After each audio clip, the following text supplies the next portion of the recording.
Alors, la nouvelle série sur Netflix, Dracula, t'en as pensé quoi? Hein? L'épisode 3?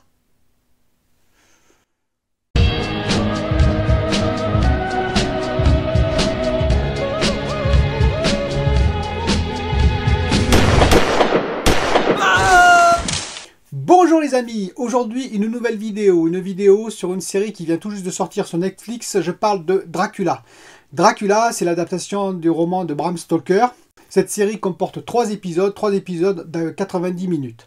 Alors il n'y aura pas de spoil dans cette vidéo, mais je vais quand même donner mon ressenti sur les épisodes et aussi je vais parler d'une surprise que j'ai en fait par rapport à la notation qu'il y a eu, même si je reconnais que l'épisode 3 qui fait beaucoup parler de lui a quelques lacunes, c'est moins qu'on puisse dire. Avant d'aller plus loin dans mon ressenti, je voudrais d'abord préciser que les réalisateurs sont Steven Moffat et Mark Gatiss, et qu'il y a 2 acteurs principaux dans cette série, qui sont Claes Bang, qui est un acteur danois, et Doris Wales, qui joue Sœur Agatha. Ces 2 acteurs ont livré une performance que j'ai trouvée remarquable. Ils sont imprégnés par le rôle, leurs dialogues sont succulents. Je ne peux que conseiller de regarder cette série, ne serait-ce que pour ces 2 acteurs. Cette série donc comporte 3 épisodes. Le premier épisode, on va dire, est très traditionnel dans ce qu'on pouvait attendre, c'est-à-dire gothique, c'est-à-dire noir, c'est-à-dire purement du Bram Stoker finalement, du Dracula comme on avait pu connaître auparavant.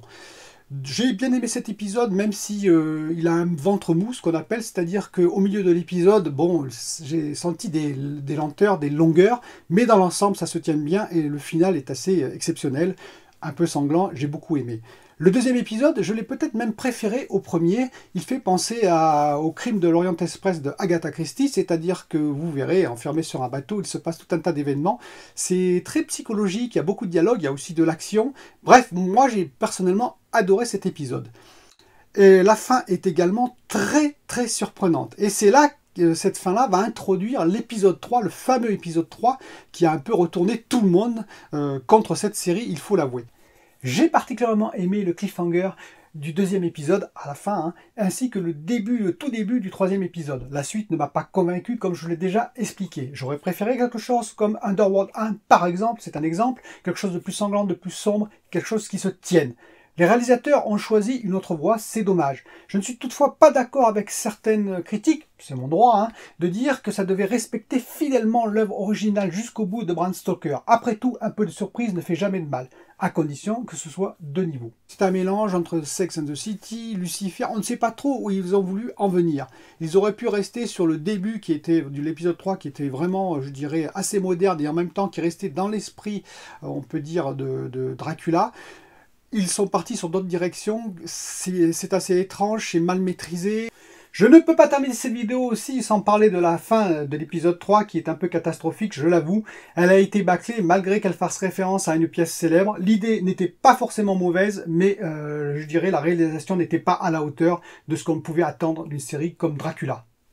Je pense que l'œuvre originale n'a pas à être totalement respectée. Là où j'ai beaucoup aimé, c'est justement la fin de l'épisode 2, le début de l'épisode 3, c'est-à-dire qu'après nous avoir bien installés confortablement dans notre fauteuil, les réalisateurs nous ont retourné, ont fait un twist assez génial. Ils auraient maîtrisé l'épisode 3, je pense que beaucoup auraient crié au génie, au contraire. C'est parce que l'épisode 3 n'a pas convaincu que beaucoup sont déçus. Mais la surprise, la nouveauté me plaît beaucoup plus que de rester dans le conformisme des réalisations précédentes.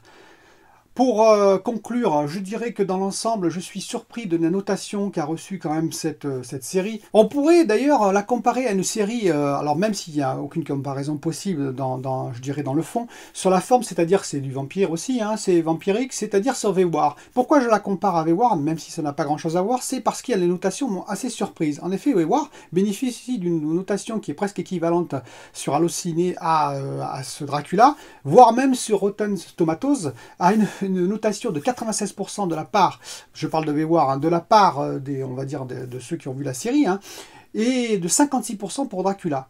Franchement, j'ai du mal à comprendre. En effet, V-War, c'est une série tout à fait banale, un peu bateau, une série qui passe actuellement comme toutes les autres séries, qui prend une thématique assez simpliste et qui va la développer sans plus, juste parce que voilà, il faut appâter les téléspectateurs. Il y a Ian Somerhalder qui est dedans, qui est un, bon, on va dire le beau gosse de service, hein, qui va être le héros principal. Il ne dégage pour moi, peut-être que vous avez aimé, mais moi il ne dégage pour moi aucune émotion. Il prend des décisions incohérentes. D'ailleurs le scénario est assez incohérent. Il y a des retournements de situation comme en veux-tu, en voilà. Bref, ça n'a rien à voir en profondeur avec Dracula, où j'ai trouvé que les scènes, la mise en scène était profonde, les dialogues étaient intéressants, il y avait des moyens, les acteurs étaient absolument géniaux. Oui, à cet épisode 3, oui, je reconnais que c'est dommage, mais il y a eu une vraie prise de risque, ce qu'il n'y a pas du tout dans War. En effet, comme je l'ai expliqué, sur Rotten Tomatoes, l'ensemble, on va dire, des téléspectateurs, plutôt américains, ont mis 96% à War et 56% à Dracula. En soi, ça ne me gêne pas car le public n'est pas le même. Le seul problème, c'est qu'effectivement, les producteurs, quand ils voient ça, qu'est-ce qu'ils vont faire? Ils vont penser que finalement, un War saison 2 est plus intéressant qu'un Dracula. Pourquoi pas saison 2? Bien que je ne vois pas qu'est-ce que peut être la saison 2 de Dracula.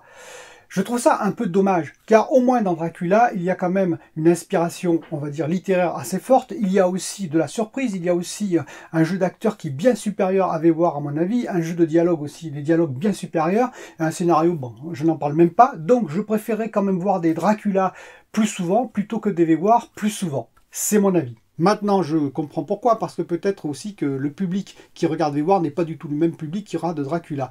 Mais tout de même, il faut savoir raison garder, prendre un peu de recul, et je pense que ce Dracula mérite quand même un visionnage, même si l'épisode 3 est malheureusement, je dirais, la faute de goût dans cette trilogie. Eh bien mes amis, cette vidéo va se terminer ici, hein. C'est une vidéo assez courte pour vous donner mon avis sur Dracula. Je ne l'ai pas spoilé, je vous laisse découvrir cette œuvre. Un petit pouce serait le bienvenu, bien sûr un abonnement si ce n'était encore fait, et je vous dis à très bientôt pour une nouvelle vidéo. Bye bye. Bon bah écoute, hein, ce sera pour une prochaine fois, hein. C'était bien tenté quoi. Non mais moi je t'ai pas forcé à regarder la série, hein. Quoi? Qu'est-ce que tu dis? Comment? Je comprends pas.